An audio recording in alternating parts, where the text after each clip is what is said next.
We only have a few days left of this 90-day session. I'm Representative Chris Tuck, leader of the Alaska Independent Democratic Coalition, and joining me today is Representative Geran Tarr from Anchorage, and then Representative Scott Kawasaki from Fairbanks. Last night we went to early morning this morning on the oil tax, HB 247, the oil tax credit system. We had a lot of amendments that were out there, 18 amendments.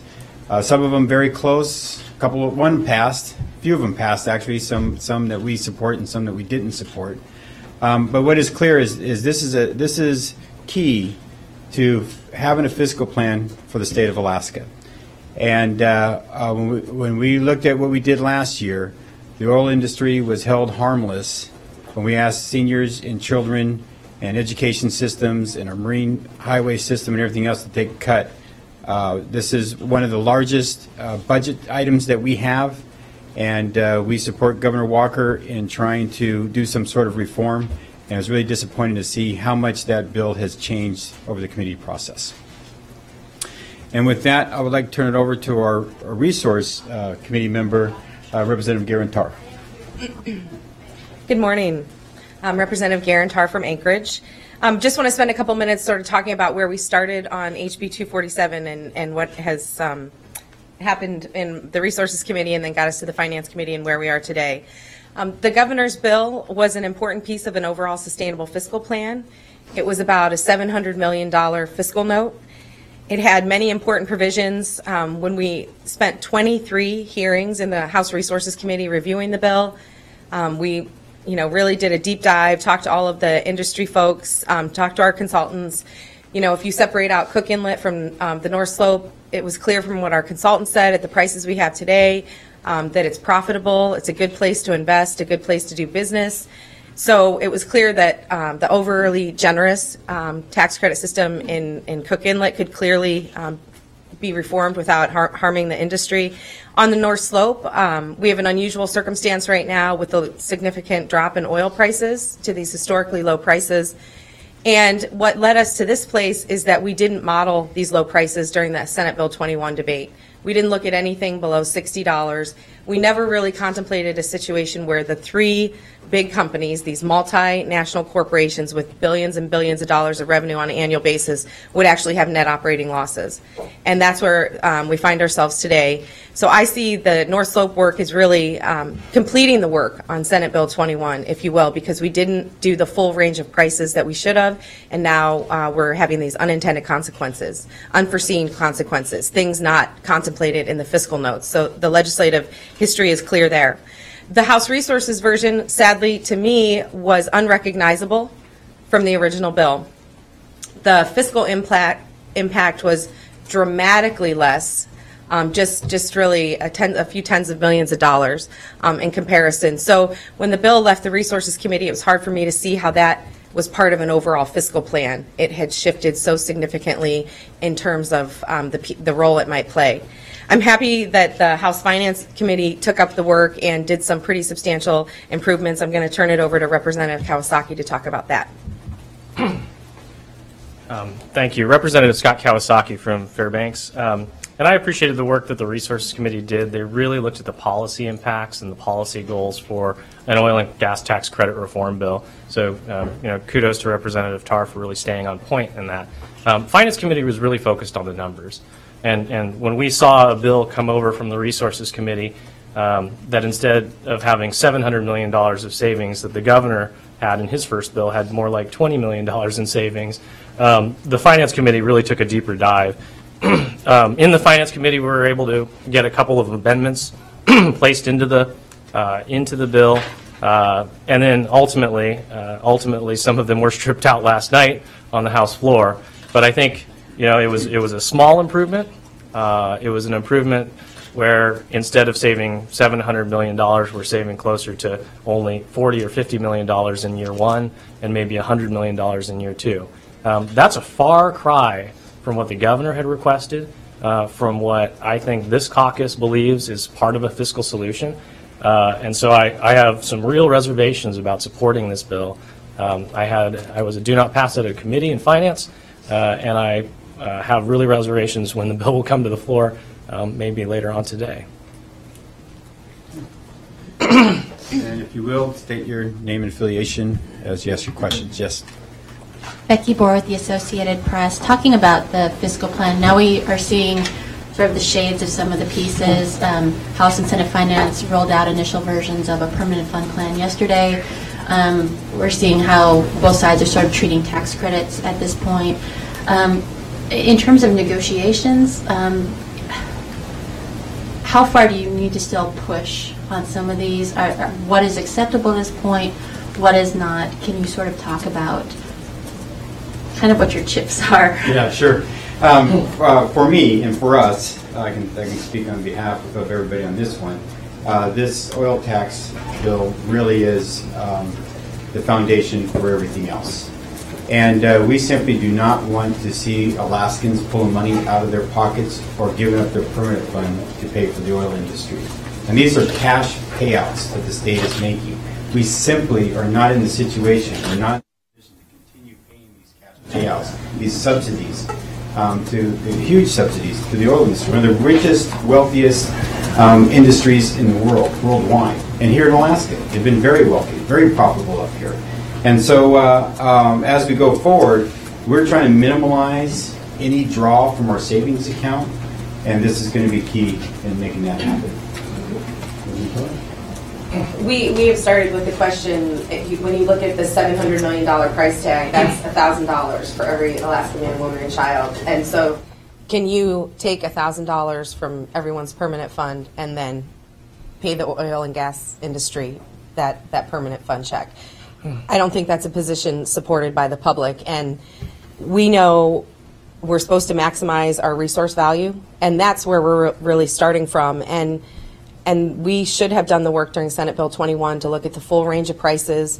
And I have no doubt that if we had looked at these low prices and saw some of the circumstances where the net operating loss can be added to, for example, and then we're paying more than 100%, I do not believe we would have left those provisions in place. But $60 was the low mark there, and we didn't prepare for a circumstance like this. And everything has to be on the table. So this is an important piece of it. When we talk to our districts or do surveys in our districts, in mine it was 90% about that people said this was an area that needed reform. So that's an overwhelming majority. I don't see that kind of consensus on any of the other issues that we're trying to address as an overall fiscal plan. Senator Kawasaki. You know, when I started in the legislature nearly 10 years ago now, we had zero refundable tax credits in the Cook Inlet. Zero. That number last year has grown to $625 million, and next year the governor anticipates in the fiscal year 17 budget to be $825 million. That is a huge amount of money. It's the largest amount, one single amount of money that we're spending as a state.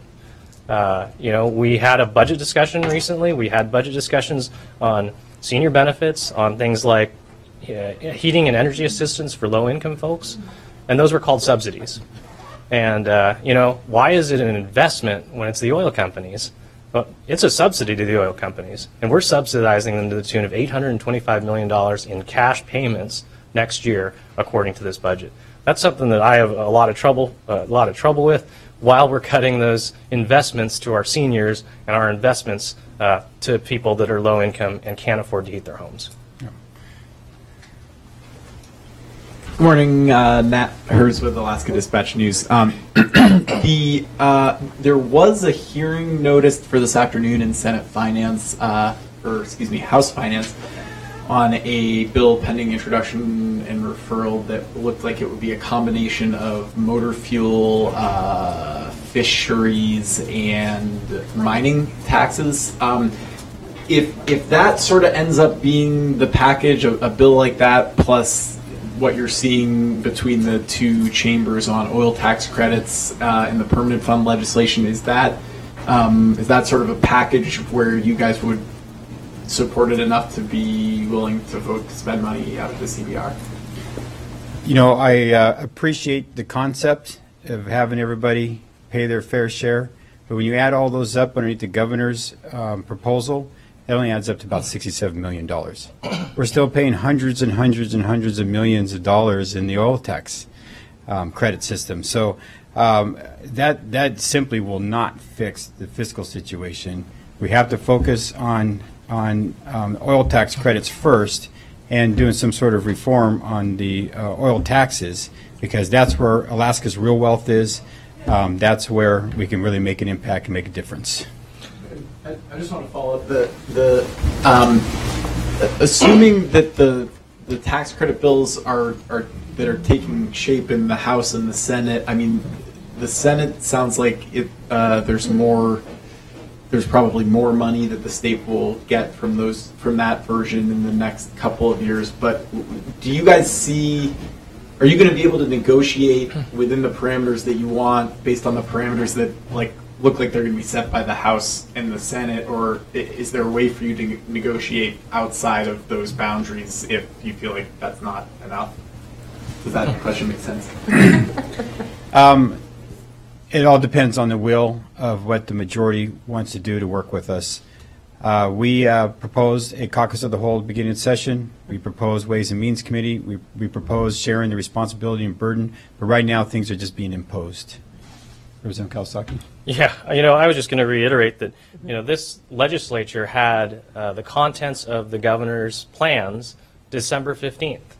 That was well before the session began. Though we didn't have all of the details of the bills, we knew what the contents were. This legislature could have been working on that all along.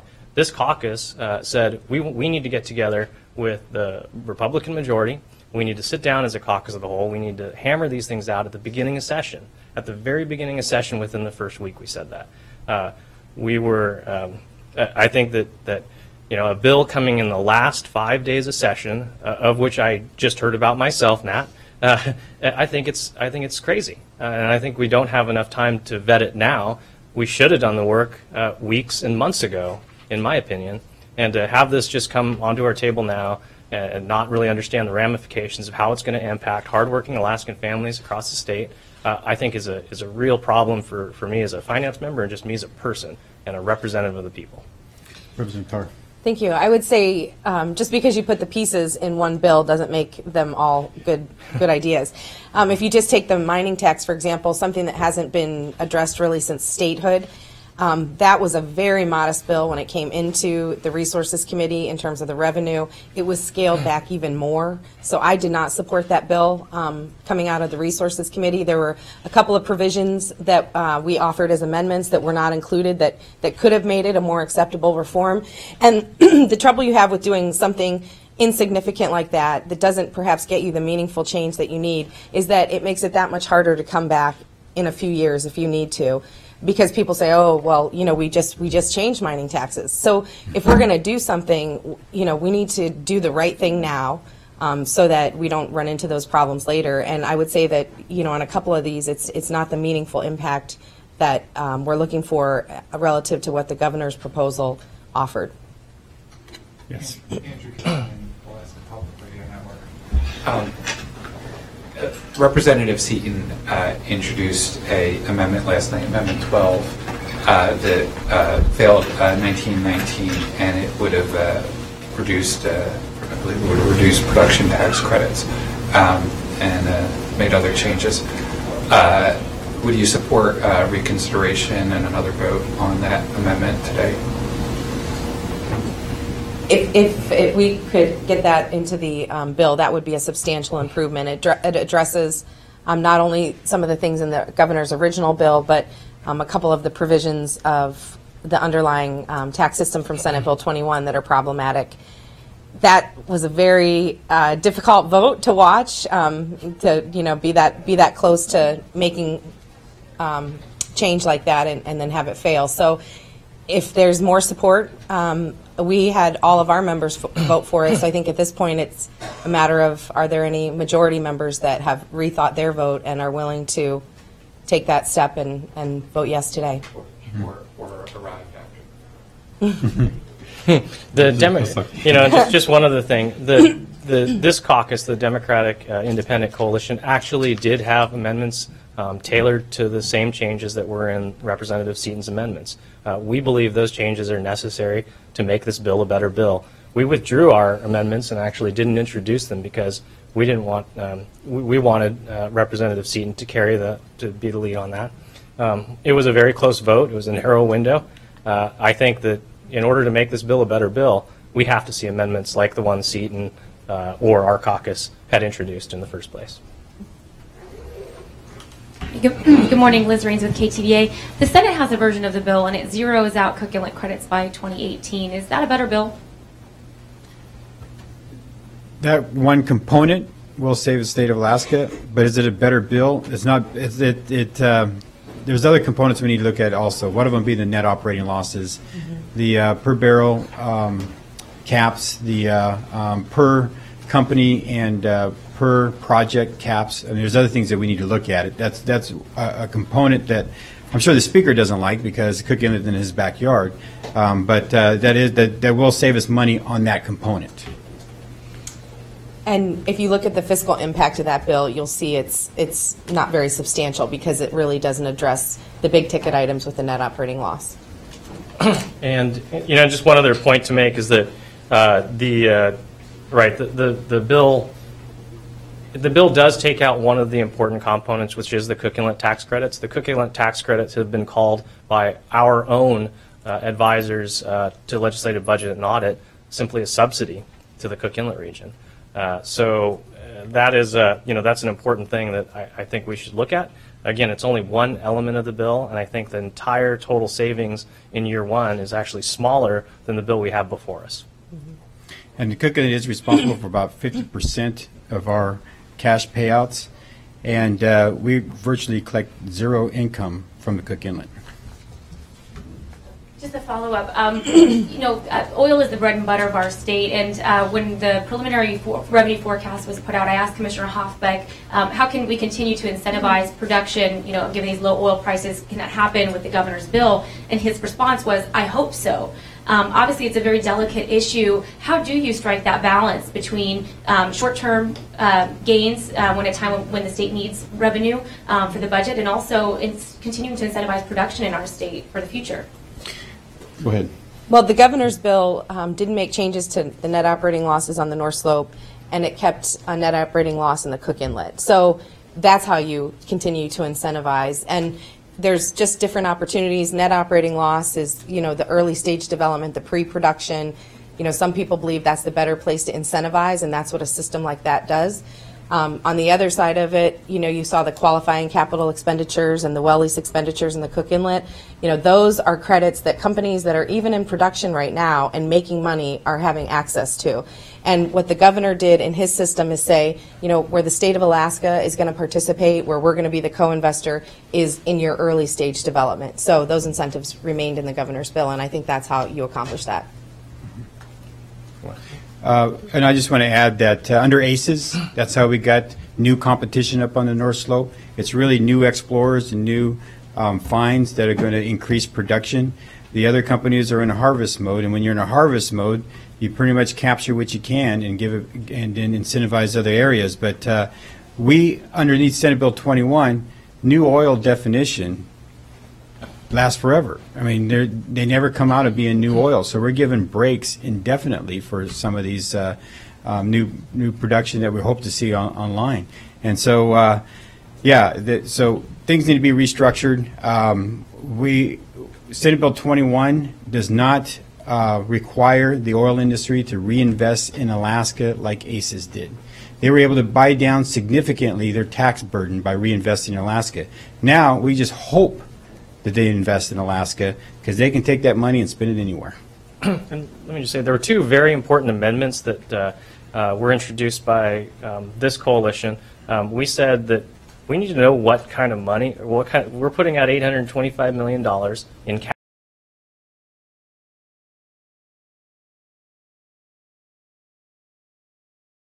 information so that we can make educated, smart informed decisions about our oil and gas tax policy. And right now, if you ask any member of either our caucus or any other caucus in this room, do the oil and gas tax credits work in the Cook Inlet, they can't give you a definitive yes. They can say aggregate-wise, perhaps. And I think that that's something that we really need to find out is in order to strike a balance, we need to have that information as legislators.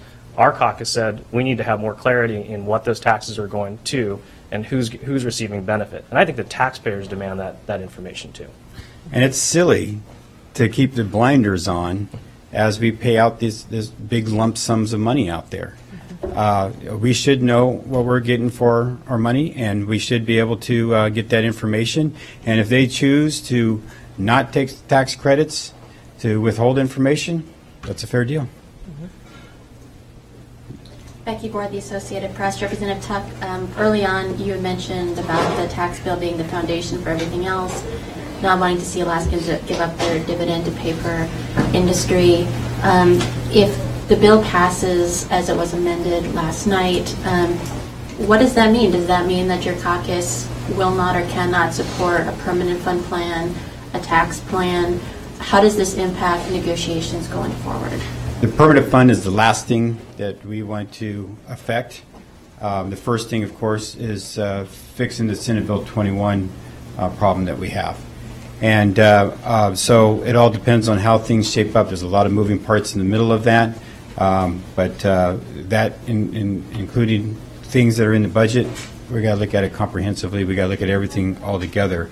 But right now, we need to know how much the draw is going to be required before we do anything. Go ahead. No, that's okay. I'm just curious, is there, if you think the oil tax and tax credit legislation needs to be fixed, is there a way to fix it after it passes the House, and if the version that passes the Senate looks like the version that the Senate is working on right now? Yeah, there is. I mean, first of all, we got to see if this passes today. I'm not sure where the votes are. For different reasons, people will be voting for and against this bill. So if this fails today, then that means talks will continue on this subject, on this issue. And do you guys see time and space to get what you need to get out of this session by Sunday? Last week I was still hopeful. There was a lot of things that we could accomplish within a week. In these next 4 or 5 days, it looks bleak. So I don't believe that we're going to be able to get everything done in 90 days. We may have to extend a few days, and hopefully we won't have to go into a special session. This caucus has stood firm that we're staying in Juneau. We have 90 days to accomplish the work that we are required of us by our constituents. 90 days, including Sundays, and our caucus has sat here waiting for plans to come forward. We're now seeing the latest tax plan on motor fuels and others that I just heard about just now. That's not the kind of way we do the public's business. This caucus, again, believes in transparency. We want to find a solution. We were willing to come to the table at the very beginning of session in a joint caucus, joint committee situation where we were standing toe to toe with our counterparts to talk about a solution to get us out of here in 90 days.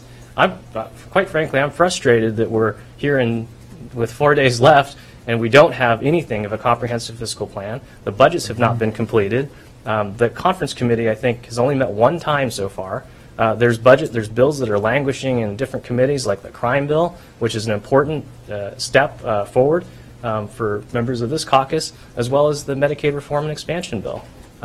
These are things that should have moved a long time ago and have had, but we don't hold the keys to the car. That's the Republican majority, but we're trying to steer it the best we can. I'm just a little frustrated after only getting a couple hours of sleep last night. But to have 4 days left and suddenly get these bills on our table, I think it's a bad process. I mean, is that a fair criticism when your caucus hasn't offered its own sort of comprehensive fiscal plan?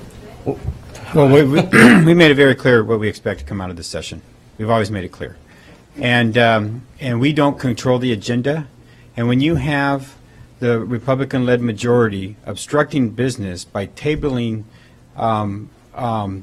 actions that need to be taken up by the House, one of them being the Medicaid lawsuit, spending $450,000 on a lawsuit that there's no way the legislature is going to prevail on that. The governor has his attorneys for free, pro bono. And so we simply said that once that Superior Court decision was final, that we shouldn't pursue that. That is a legislative decision. Leg Council has that decision only when the legislature isn't in session.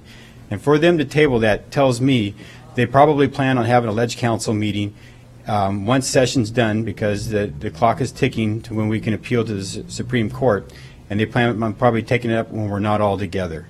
And obstructing business, not taking serious consideration of our amendments, not allowing us to be part of the process all the way through, it simply falls on them. We're trying. We're doing what we can. Liz Raines with KTVA again. Rep. Tuck, when I spoke with you halfway through the session, you'd mentioned that a complete tax package was important and that you'd push for something like a special session if that didn't happen this year. And the majority's told us that an income tax, broad-based tax, is already off the table at this point. Is that still important to you? Is that something you'd still push for at this point? A comprehensive package is something that we're still going to be pushing for. And we're going to try to minimize the impact on going into our savings accounts. But basically what we're trying to do is we're trying to make sure that our credit rating is sound. And a lot of the things need to happen this year, because next year it's simply going to make it much more difficult for us to be able to capitalize on our opportunities. And you know, I'm glad to see that we're going to have a capital budget this year. A little bit disappointed in some of the stuff that's in there and some of the stuff that's not in there, but we definitely need to keep construction jobs going. What we're working to do is really protect the economy and protect home values and making sure that we protect our credit rating through that process. Just a follow-up. So is that something that you would withhold votes for a CBR draw for in order to get that package? It depends on how everything shapes up, but right now I don't see it happening because we're not doing the right thing on the governor's oil tax bill. Yeah, the governor's oil and gas tax credits should be one of the easiest things that this legislature does. When we look like we're hemorrhaging $825 million in cash payouts to the industry, and it's dumbfounded that we've had 4 days on the floor with this bill. I think that it's not just a danger for this legislature, but it's a danger for Republicans to say, sure, we might look at your permanent fund dividend check, but we're going to hold the industry harmless in this next year. I think that's a danger for them as equally as a danger is for the entire state and the legislature. So I think action is necessary. I think it has to start with oil and gas tax credits, and I think we look at the permanent fund last. And I think it's obvious the Republican-led leadership doesn't plan on taking on everything that the governor is asking us to do this year, and they're just going to be minimalist. We see hardly anything happening on Senate Bill 21, and then when we look at the new bill that looks at all the other small little taxes, only $67 million worth, and then say we're not going to do anything else except for going into people's permanent funds, is really lazy. One more. Sorry, just to clarify, when you said that you don't see that happening because you're not seeing action on the oil tax bill, when you say you don't see that happening, are you referring to you don't see votes coming forward for a CBR draw? It all depends on how things end up. But right now, things aren't looking good as far as working together, sharing the responsibility, sharing the burden, and I think that what they're going to require of us in the end is too much of an ask in going into that savings account. All right. Well, thank you for joining us. We have a few days left in session. We'll be available for interviews today and throughout the week. Thank you so much.